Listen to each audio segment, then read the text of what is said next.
Hey, how's it going, my friends? So I'm back, and this is a part 3 of the Cruel Intentions film review. So there's a lot to cover. So it's what I'm gonna try to do with this part 3 is just give a sense of closure, even though I feel like I could do at least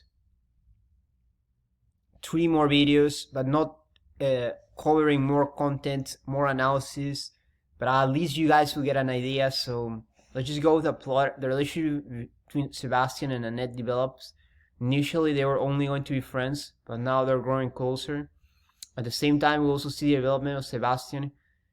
He wins that bet, yet he rejects Kathryn. It's also a nice detail, the fact that Ronald adds to the story with his brief affair with Kathryn. We see how the battle intensifies between Sebastian and Kathryn, since she threatens him to tell the principal about his reputation, thereby ruining Sebastian's reputation and possibly jeopardizing his relationship with Annette. So guys, this is the crux of the battle between Sebastian and Kathryn. So what happened was that Sebastian fell in love with Annette, and it's a genuine relationship. It's beyond the bet. However, Kathryn doesn't like this because she likes manipulating Sebastian, and she said Sebastian is her toy, and she cocoons devises a plan on how to take revenge on Sebastian. So what she does is she shames Sebastian into saying that he's pussy whipped, like he's a wimp, like why is he still with Annette? And moreover, she also makes him feel ashamed, her words, that if he continues seeing Annette, he's gonna ruin her reputation. And I think this is what makes Sebastian change, because I do feel he's being a bit self-sacrificial for Annette, showing his love that is genuine, and that's why he decides to break up with Annette, and it hurts him. But then Kathryn reveals her plan all along, and this is done much more subtly, a much more subtle manner than in the Cruel Intentions 3, where they just overdid all these bets and games. Well, here it's much more subtle, and I liked it because it felt that we as an audience, we've earned that subtlety. Well, in the other Cruel Intentions, like all these twists and turns, it feels like we haven't earned them, and they're just there. So analysis, I feel the film becomes too serious while still it. So yeah, this is I wrote at first, but I liked it. I'm gonna start from here. It's very intense since it gives me like the whole Death Note vibe. Of the core of the story is these two siblings battling each other, and the relationship, it's a sense of change, but it occurs within that battle between Sebastian and Kathryn. And I feel this part, as I said, it's a bit hard to talk about it because it's so emotionally charged that I'm still processing it, trying to figure everything out. But the climax is the point of greatest intensity in the film, and I was researching what the word climax means, and it's this intensity. The Sebastian versus Kathryn confrontation is great. I also enjoy the Edward Schermer's, this is a German name, soundtrack that it's like Sebastian, the name of the song, the Perv. Then you have the Elizabeth Fraser song that's also poignant, and it gives me that Koku Twins and Massive Attack vibe. And I didn't know about this, but Elizabeth Fraser is the singer from both of these songs. So yeah, it works.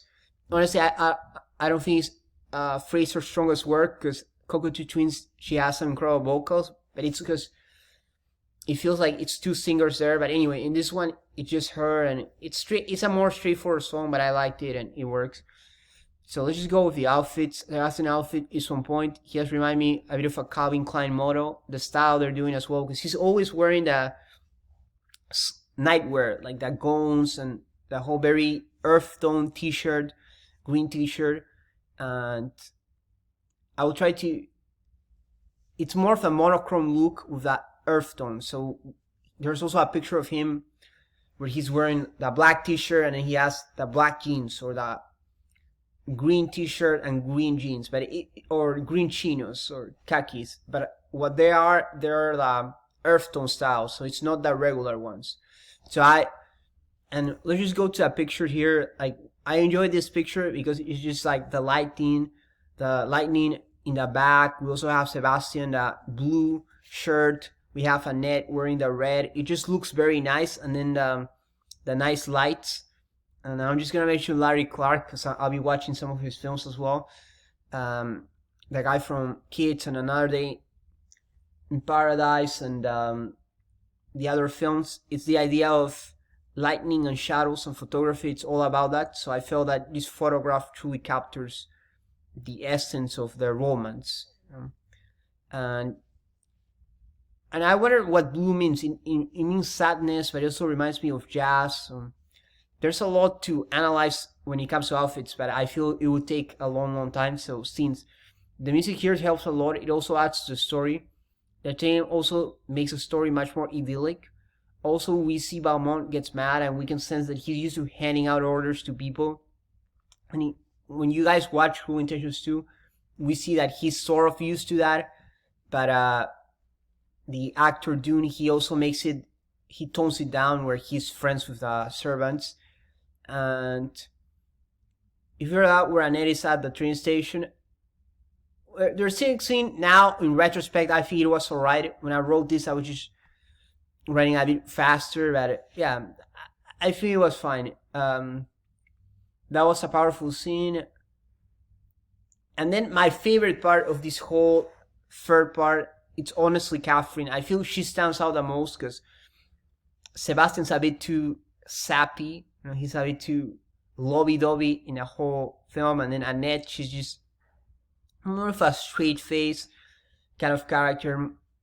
Well, with Kathryn, I feel that she developed the dialogue. She truly put spice in it, and she does it in a way that Amy Adams doesn't. Because with Amy, I feel like her portrayal of the character is too mean, too quote unquote bitchy or mean spirited. While here with Kathryn, Sarah Michelle Gellar, like her dialogue is more on point. Like my favorite one was when she laughs and says, "Don't you get it? You're just a toy, Sebastian. A toy I like to play with." And it's just it moves you so much because it feels that there's this air of danger where the siblings are battling each other. It feels like anytime they could just throw glasses at each other, but it's just so powerful. Her line, like, "Don't you get it?" And I liked it because it does add to the film. Like, it's not just like a villain sort of talk, but instead there's meaning behind it because Sebastian was in love with this girl, and Kathryn was able to shame him into leaving her, and makes a fool out of Sebastian. So definitely, they even improved the idea. And then there's a fight scene between Ronald and Sebastian, where instead of there being a duel, there's a fist fight. But instead of Ronald being like taking out Sebastian, it's more like Sebastian like sacrificing himself to save Annette. So I felt that was a nice twist, and maybe the idea of agency. And I'll explore this in the future when I'm comparing like French, American, and British films, because maybe in American culture there's more of a sense of agency. Some people will be very critical of me because they're gonna say, "No way, in French there's also the idea of agency." But I feel more in American pop culture, I feel there's this idea that, and that's why like it's a very right-wing culture. Like there's more widespread this idea that, well, if like you don't need the help from the government, like you don't need help from anyone, like you can just like anything that happens is your own responsibility. And there's this technical term for it. It's like self-reliance. So in a way, what they're saying is like it's not a duel which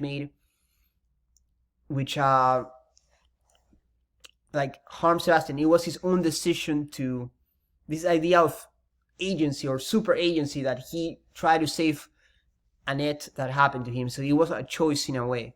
You know, there are some people who use this type of argument to say, "Oh, poverty is a choice as well," because they just have this like extreme belief in self-reliance.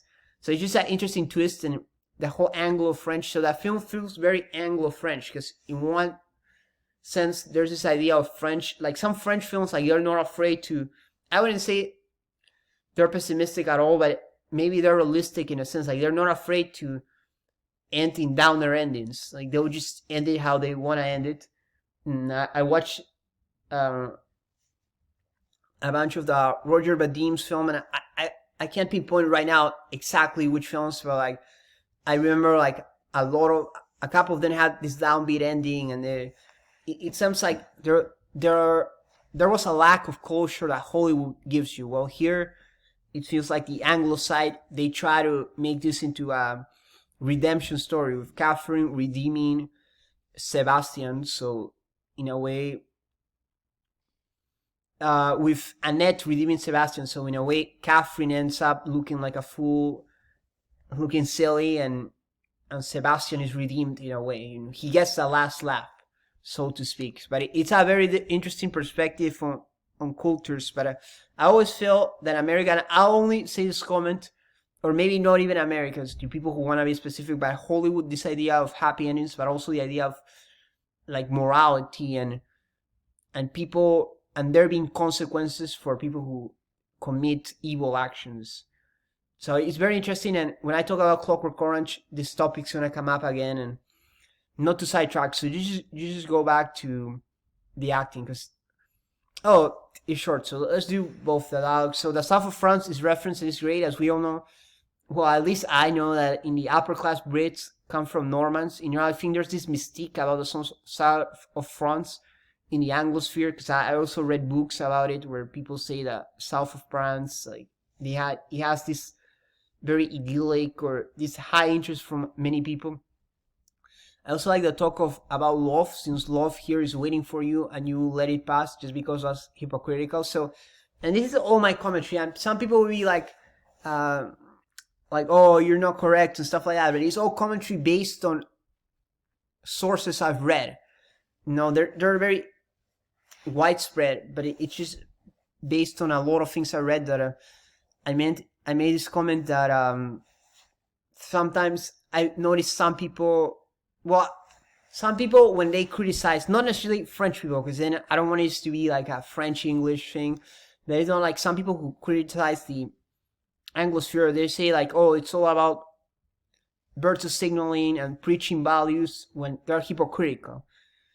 And well, sometimes the Francophonie, like people are just more direct and will say, like they won't be saying things like, oh, like true love, all these like big messages. And I don't think it's all the Anglosphere, but I feel maybe Hollywood might be that way. And it's just very interesting, because I'm reading it with that subtext of this sort of like cultures between the Anglo culture and the French culture. I know people are not reading it in that sense, but I am, because like since I'm familiar with it, I will. So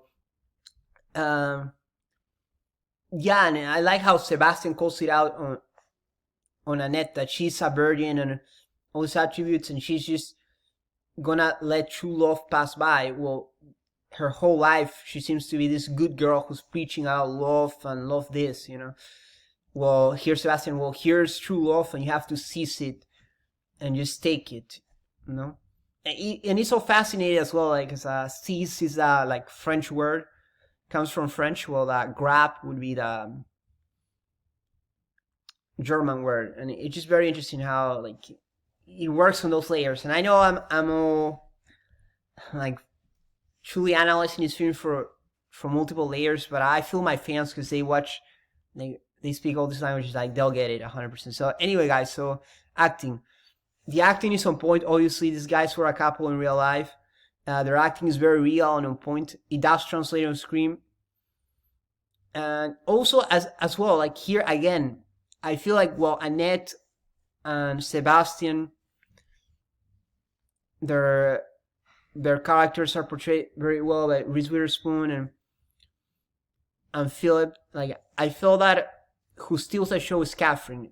I'm just gonna read another line. You're gonna leave school a laying. Now you'll leave it as a joke. We see that school, they value being players instead of being lovey-dovey type of people, and it's just fascinating. Honestly, as I said, like Sarah Michelle Gellar, like she could do a whole show on this. We've seen her in Buffy. Like we know she can carry a series. This could be a series of at least 2 or 3 seasons, just exploring more of her character, more of her ideas. Anyway, guys, in my opinion, I thought she stood out, and Thank you very much, my friends. Make sure to subscribe. Suscríbanse, abonnez-vous.